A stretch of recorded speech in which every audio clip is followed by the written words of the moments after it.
édition du journal sur FM Télévision. Mesdames et messieurs, bonsoir et bienvenue. Tout de suite, le journal. Rétrospective, mesdames et messieurs, merci de la... –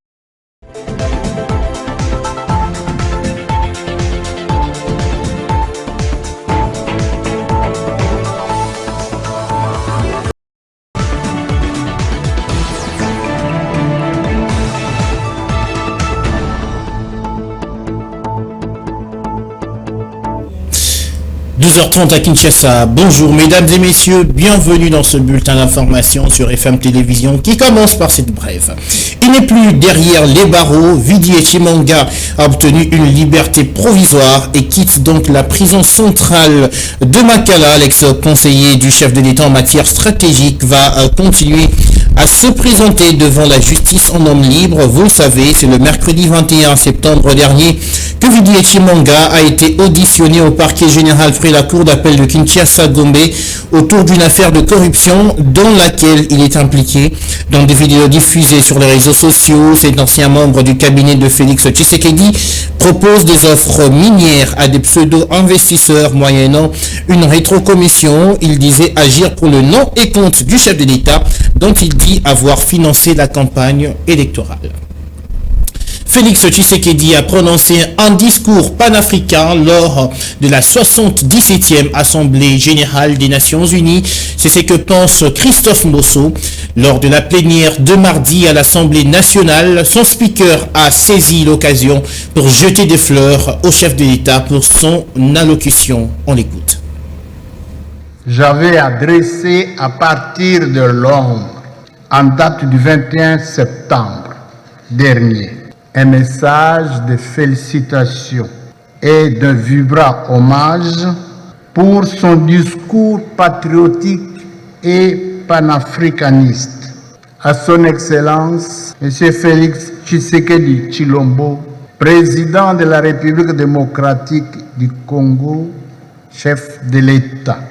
Honorables députés, chers collègues, le peuple congolais, à travers ses élus, que nous sommes, lui en sait gré pour avoir défendu brillamment l'intégrité du territoire de la République démocratique du Congo, mise en péril par l'agression barbare du Rwanda, en violation totale du droit international. Un discours percutant, étayé des arguments probants et irréfutables, corroboré par différents rapports crédibles, notamment celui des experts des Nations Unies. Par ailleurs, j'ai lancé en même temps un appel pathétique à tous les compatriotes congolais, à tous les amis et partenaires de la République démocratique du Congo, de soutenir le commandant suprême. Et puis, il faut souligner justement que cette plénière était consacrée à l'adoption du calendrier de la session, chose faite. La rubrique matière non législative a été également adoptée, mais moyennant amendement. Il s'agit bien sûr de l'entérinement des membres de la Commission nationale des droits de l'homme, CNDH, le contrôle budgétaire et l'examen des rapports périodiques et annuels du Conseil supérieur de l'audiovisuel et de la communication, CESAC.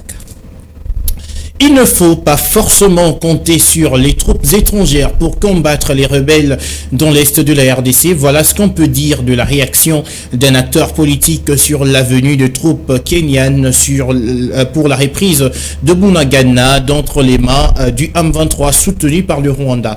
Chati Chako, cadre du mouvement d'élite pour le vrai changement MDVC, est au micro de Elvis Meti. Le gouvernement que nous avons ne fait pas assez. Comment un territoire national peut être occupé 3 mois de cela? On fait appel à cette coalition des pays de l'Afrique de l'Est. Ces pays qui viennent, ils ne viennent pas pour nous aider.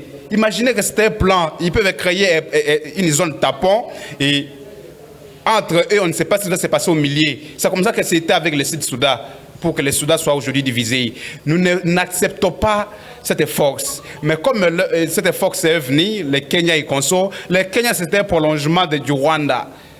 lorsque l'Ouganda vient participer à cette force, l'Ouganda et le Rwanda, ce sont des pays qui nous mettent mal à l'aise à l'est du pays.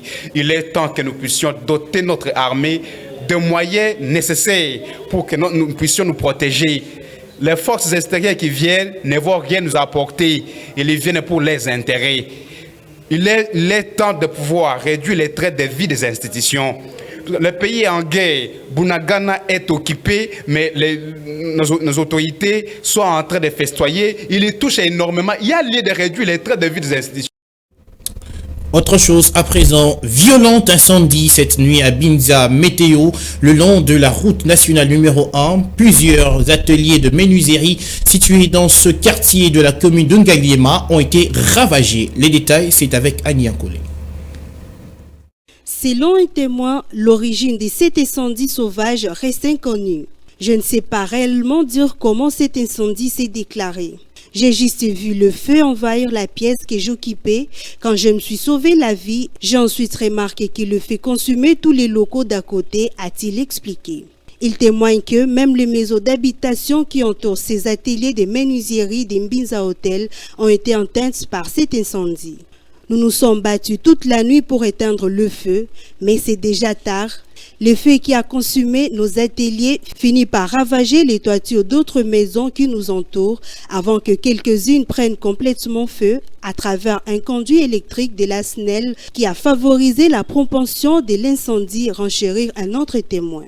Toutefois, des menuisiers soutenus par les habitants de ces coins de la commune d'Ngaliema ont réussi à éteindre le feu.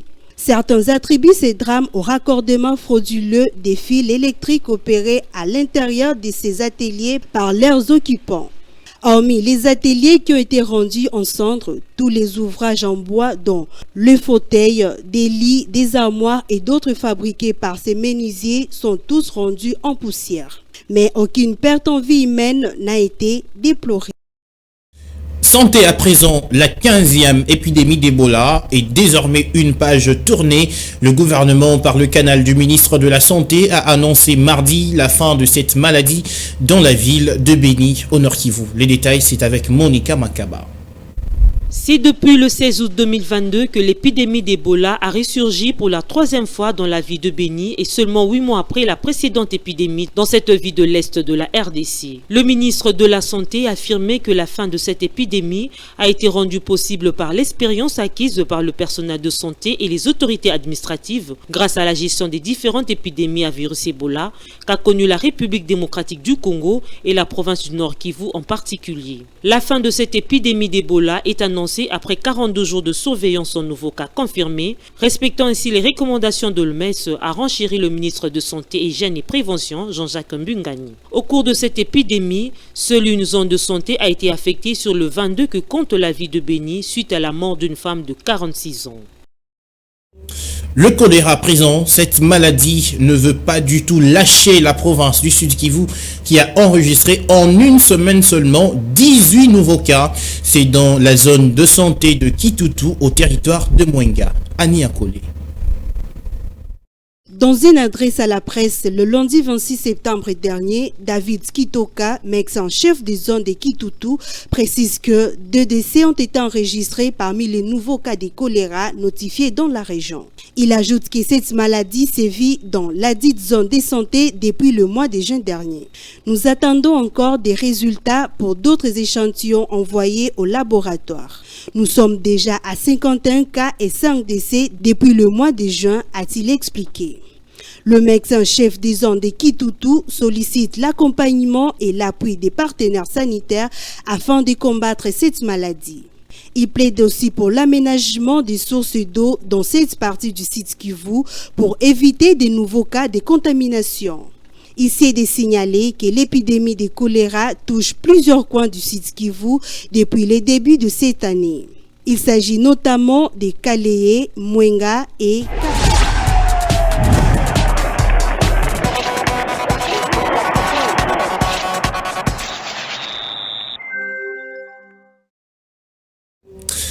sport, comme vous l'avez compris, la RDC s'impose 3-0 devant la Sierra Leone hier en match amical à Casablanca, grâce notamment à Eben Malango, Edo Kayembe et Meshak Elia. Avec cette victoire, la RDC met fin à une mauvaise série de défaites consécutives. Une première victoire pour le technicien français Sébastien Desabre. Lionel Ngolo. Cette victoire restera gravée puisque c'est la première sous l'ère Sébastien Desabre, nouveau sélectionneur de la RDC. Après la défaite enregistrée contre le Burkina Faso, la RDC a mis terme à une série de 4 défaites consécutives en battant la Sierra Leone sur le score de 3-0 à match amical hier à Casablanca. D'abord, Ben Malango, entré en cours de jeu, ouvre le score pour la RDC à la 64e minute et donne l'avantage à son équipe. Le deuxième but congolais arrivera à la 73e minute par l'entremise de Edo Kayembe. Les Sierra Léonais vont finalement craquer et céder au pressing congolais en concédant le troisième but, œuvre de Meshak Elia à la 75e minute de jeu. Avec ces succès, la RDC clôture son stage du Maroc avec une victoire et une défaite.